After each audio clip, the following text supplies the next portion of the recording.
The supports do no magic damage. Slider doesn't do anything. Like, this is all right-click physical, so Blur is going to be incredible this game. Blink Strike gives you a... Switching up the lanes. XctN will still kind of be caught here. Maybe their exact positioning was a bit of surprise to him.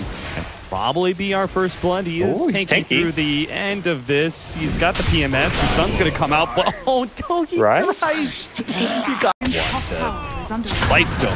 And then the dagger damage. Same toss back into Noya. They're actually going to turn and try and kill Limp here. Baby Knight knows he's not making out alive underneath all this shrapnel, but they don't get the second raise in, which means Limp's not threatened. He turns around and kills Rise as well. And Alliance's landing stage just seems... So this could be something Limp does not expect. No stun on the Ogre though, just the Bloodlust. Comes in immediately. Limp is going to be stunned. Turned around. Baby Knight hits a medium raise, and the long one will manage to finish up Limp. As well. Fortunately, still no level 6 for Rise. No swap back, but Baby Knight might still be able to get him 2 right clicks and 2 raises is all it takes to kill or double kill for Baby Knight. This time, down towers E9. Played safe, waiting on their mid-game timings. They're going to try and dive Baby Knight here. They do have the Corrosive Haze as well as the Assassinate, but Baby Knight, Jonas Upon's closing that distance. He has a crush coming up, but he won't be able to catch him. It looks like EGM, he is going to be dying instead. Cloud9 to respond just in time. SF's life and mid lane, and they might be able to get that mid tower before the blink, but now it's up on XctN. XctN chasing Hanskin. They went for a smoke gank, hoping to be able to catch Loda here. No such luck on the spins either, so XctN may actually die here. He's going to be slowed down, maybe caught by the Spirit Bear. Unfortunately, no entangles just yet. Noya's going to be the next one, still no entangle, and now the dagger is under attack. Of those phase boots, and that'll be another big upgrade. As the potential for much larger crit damages here. XctN pops his head out. Whoa! A little bit overshoots that blink dagger, misses the opportunity to get a call onto Loda. Now he's Savage Sword up. They go for the blink backwards, but it's still not enough. The assassinate damage is there. Loda actually gets blown up by Baby Knight, who was on the high ground, came down with double raise. They're going to finish off Hanskin as well. Ace is looking to be able to close the distance with Limp, while Jonas Upon managed to hit a crush and finishes off Noya, but now he's slowed down by that dagger. Headshot 1, slowing down Ace. Ace not quite in range for the Phantom Strike here. He's actually stuck in an awkward position. He needs help from his team, but Jonas dodges a Phantom Strike, but Assassinate is here. They're going to finish it off, and Baby Knight can't actually stop that. He's got a Corrosive Haze, turns around 1-2, trying to finish off Jonas Upon. The ultimate is not able to go off in time, so instead it's the death animation that kill Jonas Upon, but Alliance comes. Slow down Limp and do manage to get a nuke on him. This is pretty good. Oh no, a failed call from XctN. They get him a 4-staff backwards, trying to save his life, but with the Assassinate and Telekinesis, is definitely dead, and that may be the opportunity for Alliance to finally finish off this tier.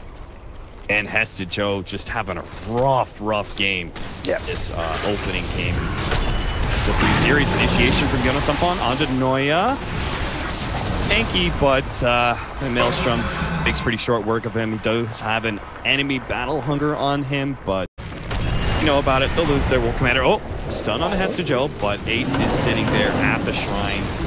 Ready to jump anybody that overextends a little bit too far. EGM's going to be trapped inside the shrine, does receive Shallow Grave. XctN is not in the region to be able to get the Culling Blade, so it looks like a successful TP. In the backlines, though, Ace is trying to go for Limp, but he's now been stunned up. XctN still trying to get that call, will manage to land it. They also get a crit out, but he's not getting any spins, so XctN finally gets the Culling Blade back over to Loda, who's trying to 1 versus 3 right now to finish off Noya.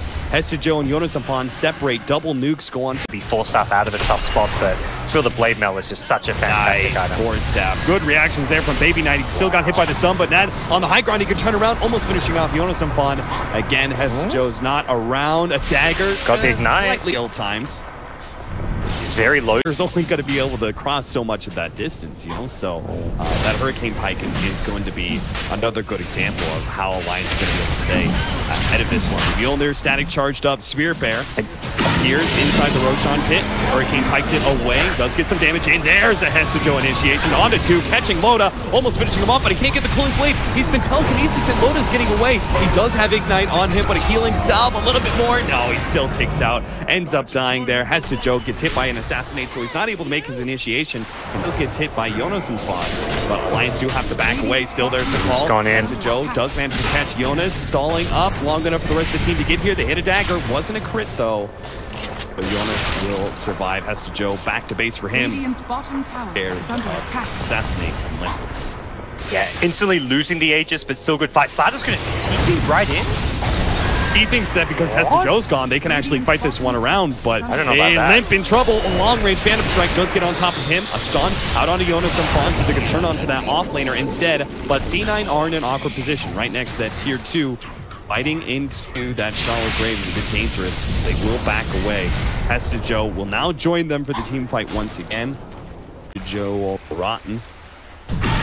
Handskin towards the top lane here. Handskin maybe to go here. Yeah, they're gonna jump on him. Actually, can't get the Culling Blade out in time. The damage is too quick for Ace. Loda. He's they're gonna go on the bear instead. Yeah, they'll. Where is it? Dagger. There we go. Oh yeah, 746 damage. A little bit behind where he'd ideally like to be as a lone druid. And boy, maybe nice.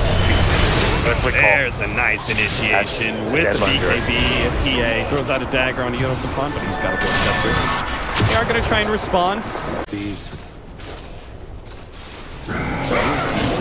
Observer Ward being countered, but he wants to be able to go on Limp. Does get the blade mail out. Look at the damage that Limp's dealing to himself. Now Ace jumps in, finished off the job. Kungra. Oh, Handskin. Handskin. Gonna get caught. Gonna mashed by the dagger. Jump in, finish off EGM. Okay. Gets a decent amount of damage on the Spirit Bearer as well. That's going to be finished off by Baby Knight. Now, Hester Joe needs some assistance. Force Staff 1, Force Staff 2 does get out. Flyback Force, Tier 3 tower down. As long as C9 don't get caught on their way out, this is looking like a perfect exchange. Yeah. Ace gets, and that is unreliable with the BKB up now on PA. Oh no, Jonas and Fun caught outside the base. Alliance are supposed to have this very treacherous high ground, but now they've lost their initiator. An offensive lead goes down. Cloud. Bonus armor, sniper. Druid has to stay very far away. He's just trying to push out that top lane, and yeah, Baby Knight's in there with the weave wearing off. Buyback is going to be used by Jonas and Fon, but the melee Rax is still going to be falling here. Baby Knight, helpful Force Staff. Ace is actually taking a lot of damage from Loda and that bear, but the bear dies, and Loda is now out one for 5 seconds. Satanic for though. Now the BKB coming out for Axe, they will go for it. Oh, miss. Back into the deep we go. Jonas and Fon misses his initiation, will get out because of Ghost Scepter. Another Manta pops. Ace gets rid of that corrosive haze. He focuses on one building. Baby Knight does the other. Ace dropping lower and lower. I think he's committing here. Aegis is going to be failing soon, so better let it go down now. Hester Joe looks like he got caught by a shrapnel and missed his blink there. Ace on round 2, pops his BKB, finishes off the melee Rax, and jumps back to his teammates. Again, another clean escape from just play defensively right now. They've got top lane pushing in with Super Greaves. Mid lane will also eventually push in. Hester Joe goes for the Force Staff forward, managed to get the blink on Loda. That's a big one. Culling Blade, finish him off. No save from Hanskin possible with that shallow gray. Baby Knight, he goes for the other damage dealer, ignoring most of them, forces Limp back. Now they'll finish off Hanskin. Baby Knight keeps on pushing Limp farther back. Looks like he can make the better of it or not. He needs to pop his BKB here if he really wants to be able to jump on Limp. Does manage to get the bash. Maybe this is it. Force that forward. A couple more right clicks. They do get him. Jonas Afan gets stunned up. Now the ultimate let go by Baby Knight. Does hit the back lines. Limp is hoping to be able to finish off Ace, but he gets another Phantom Strike away. They turn their attention towards the buildings. Limp, he just cannot seem to outpush the damage to really force C9 back fast enough. It's just going to be range Rax left. That's it. Swap back. Limp is probably dead now, and Alliance will call it GG.